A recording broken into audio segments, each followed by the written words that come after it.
जब आप शॉपिंग करने जाते हो तो एक नाम तो आपके दिमाग में जरूर आता होगा, ज़ूडियो, जो आज हर मॉल, हर शॉपिंग स्ट्रीट और हर एक सिटी में है। और लोग भी इसके एकदम पीछे पागल हो रखे हैं, क्योंकि सिर्फ 299 की ओवरसाइज टी शर्ट, 499 की हुडी, ज़ारा एंड H&M जहां एक जीन्स 3000 में बेचते हैं, वहीं ज़ूडियो उसी प्राइस पर लोग का पूरा वार्डरोब भर रहा है। नहीं, मैं नहीं मानता। रिलायंस ट्रेंड्स, पैंटालून, मैक्स जैसे कई सारे ब्रांड्स एक तरफ और ज़ूडियो की ग्रोथ तो अलग ही लेवल पे चल रही है। 2023 में ज़ूडियो का एस्टिमेटेड रेवेन्यू 2500 करोड़ क्रॉस कर गया था। मतलब टाटा का ये fashion brand Reliance and Aditya Birla जैसी बड़ी ब्रांड्स को टक्कर दे रहा है। पर अब ये सवाल उठता है कि ज़ूडियो क्या सच में कोई नया फैशन ट्रेंड लेके आ रहा है, या ये भी एक शॉर्ट लिव्ड मेमोरी की तरह ही बन जाएगा। कुछ लोग का कहना है कि ज़ूडियो सरोजिनी नगर का एसी वाला वर्जन है, और कुछ लोग तो ये तक बोल रहे हैं कि ये मिडिल क्लास का ज़ारा के कपड़े पहनने का सपना पूरा कर रहा है।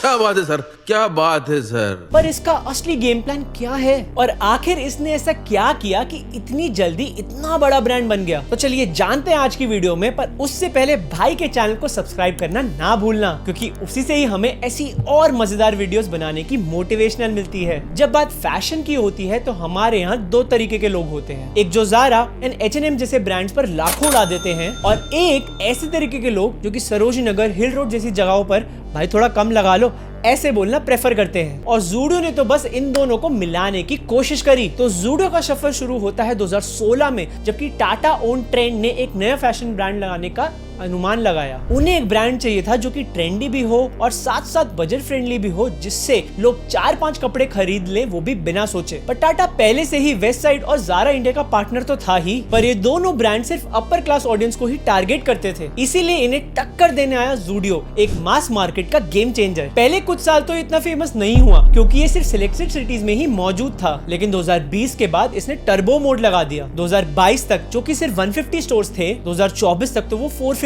प्लस स्टोर्स तक पहुंच गया। ये ग्रोथ इतनी तेजी से हुई भाई साहब कि रिलायंस ट्रेंड्स, मैक्स, पैंटालून्स, आदित्य बिरला जैसी कई सारी ब्रांड सोच में ही पड़ गई। उनका कहना था कि ये हो क्या रहा है, क्योंकि इसके कॉम्पिटिटर्स तो कुछ 10-20 साल पहले ही लॉन्च हो गए थे, पर उनके स्टोर्स भी इसके स्टोर्स जितने ही थे। मैक्स फैशन के 500 और पैंटालून्स के 448। पर एक और धमाकेदार चीज थी टाटा का रिटेल और सप्लाई चेन का एक्सपीरियंस। टाटा के पास वेस्ट साइड, स्टार बाजार और क्रोमा जैसे ब्रांड्स ऑलरेडी थे, जो उन्हें एक strong offline store management system देते थे। तो जब नए नए ब्रांड्स अपने स्टोर्स खोलने का सोचते थे, तब उन्हें लैंड लीज, सप्लायर्स और लॉजिस्टिक्स का सफर होता। लेकिन ज़ूडियो के लिए टाटा ने इस सब को पहले ही फिक्स करके रखा हुआ था। इस वजह से ये ब्रांड नई सिटीज में बिना किसी दिक्कत के स्टोर्स ओपन करता रहा। और चलो अब नंबर्स की भी बात कर लेते हैं। 2023 में ज़ूडियो का रेवेन्यू 2500 करोड़ भी क्रॉस कर गया। सिर्फ 7 साल में ये बजट फैशन ब्रांड 2000 करोड़ का रेवेन्यू कर रहा था। और यही तो इसकी असली खासियत है। कई सारी ब्रांड जो कि 20-30 साल तक मार्केट में लगे रहते हैं and barely they get to cross 1000 crore in revenue. Zudio ने सिर्फ 3-4 साल में ही 1000 करोड़ से ज्यादा का रेवेन्यू करके इन सबके होश उड़ा दिए। सभी के ट्रेडिशनल बिजनेस मॉडल्स को आउटडेटेड बना दिया, क्योंकि कंपटीशन में जीतने के दो ही तरीके हैं, या तो अपनी मार्केटिंग इतनी स्ट्रॉन्ग बना लो जो कि लोग तुम्हारा ना मिले, या फिर एक ऐसा मॉडल ले आओ भाई साहब जो कि बाकी सबकी वाट लगा दे। और ज़ूडियो ने एकदम मास मार्केट स्ट्रेटेजी यूज करी। जब ज़ारा एंड H&M जैसे ब्रांड्स प्रीमियम प्राइसिंग पर चल रहे थे और 1000 से नीचे कुछ दे ही नहीं रहे थे,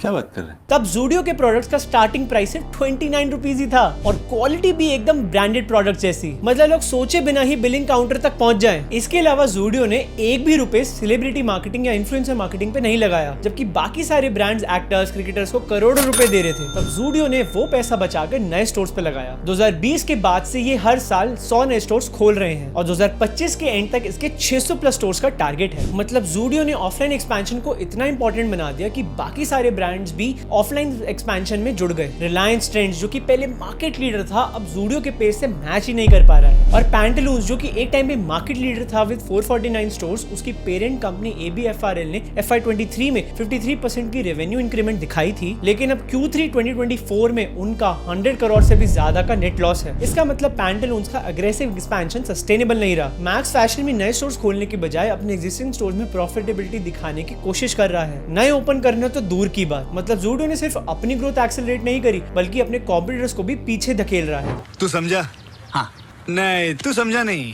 और इसकी सक्सेस की और भी बहुत बड़ी वजह है नो ऑनलाइन सेल्स। मतलब H&M, Zara, Myntra online discounts और फ्री डिलीवरी वाले ट्रैप्स बना रहे थे, बल्कि Zudio इनके पीठ पीछे ऑफलाइन स्टोर्स पे फोकस करे जा रहा था। पहले ये थोड़ा रिस्की एंड ओल्ड फैशन जरूर लग रहा था, पर इससे इसकी फुटफॉल 10x बढ़ गई, जो कि अपने आप में ही एक बहुत बड़ी अचीवमेंट है। रिलायंस, ट्रेंड्स और बाकी सारी ऑफलाइन ब्रांड्स जो कि दोनों जगह कॉम्पीट कर रहे थे, उनके लिए Zudio एक साइलेंट किलर बन के आया। ना कोई बड़ी ब्रांडिंग, ना सोशल मीडिया पे लाखों फॉलोअर्स, सिर्फ मैसिव एक्सपेंशन और अनबीटेबल प्राइसिंग, जो कि किसी और के लिए करना नामुमकिन सा था। अब सवाल ये है कि क्या ये स्ट्रैटेजी लॉन्ग टर्म चलेगी भी? अगर तुम्हें लगता है कि Zudio अपनी पीक पार कर चुका है, तो भाई तुम इसे अंडर एस्टिमेट कर रहे हो। जो ब्रांड सिर्फ 7 साल में 2,500 करोड़ तक पहुंच गया, उसके लिए ये तो सिर्फ ट्रेलर है। अभी 2025 सिर्फ शुरू ही हुआ है एंड Zudio का एक्सपेंशन फुल थ्रॉटल पर है, क्योंकि अगर शीन चाइना का फास्ट फैशन किंग बन सकता है, तो Zudio इंडिया का शीन क्यों नहीं बन सकता? Zara एंड H&M अभी सिर्फ इंडिया में मेट्रो सिटीज तक ही लिमिटेड है, पर Zudio तो टियर 2 एंड टियर 3 सिटीज तक भी जा रहा है। रिलायंस, ट्रेंड्स और पैंटालून्स भी टियर 2 एंड टियर 3 सिटीज में जाना चाहते हैं, पर उनके सामने एक चैलेंज रहेगा, क्योंकि वहां तो Zudio ऑलरेडी डोमिनेट कर रहा है। Zara का रेवेन्यू इंडिया में 26,000 करोड़ के आसपास है, पर उसका मेजॉरिटी सेल्स सिर्फ मेट्रो सिटी से आता है, जबकि Zudio मास मार्केट में हर तरफ फैल रहा है। अगर ये ट्रेंड ऐसा ही रहा, तो रिलायंस, ट्रेंड्स या मैक्स में से 5 साल में आने में कोई ना कोई एग्जिट तो कर ही लेगा। लेकिन हर ग्रोथ के साथ चैलेंजेस भी आते हैं। मान लो अगर कल को कोई ब्रांड आया जो कि Zudio से भी सस्ता हो, या फिर Zudio की quality and design old fashion रह गए। कंपटीशन सिर्फ लोकल ब्रांड से नहीं, लेकिन ग्लोबल प्लेयर से भी है, क्योंकि वो भी इंडिया पे नजर जमा के बैठे हुए हैं। पर जो भी हो, आज के लिए Zudio अनस्टॉपेबल लग रहा है। अगर ये ऑफलाइन के साथ ऑनलाइन में भी लॉन्च हो गया, तो रिलायंस, ट्रेंड्स, मैक्स जैसी सारी ब्रांड्स की दुकानें भी बंद हो सकती हैं। और अगर इंटरनेशनल एक्सपेंशन का सोच भी लिया, तो टाटा का ये फैशन ब्रांड इंडिया का नहीं, पर globally one of the fast fashion brands बन जाएगा। बस अब देखना यही है कि Zudio की ये कहानी कहां तक जाती है। अब आपको इसके बारे में क्या लगता है एंड आप Zudio में जाके कितने तक की शॉपिंग कर लेते हो? कमेंट बॉक्स में जरूर बताना, और हम फिर मिलेंगे अगली वीडियो में।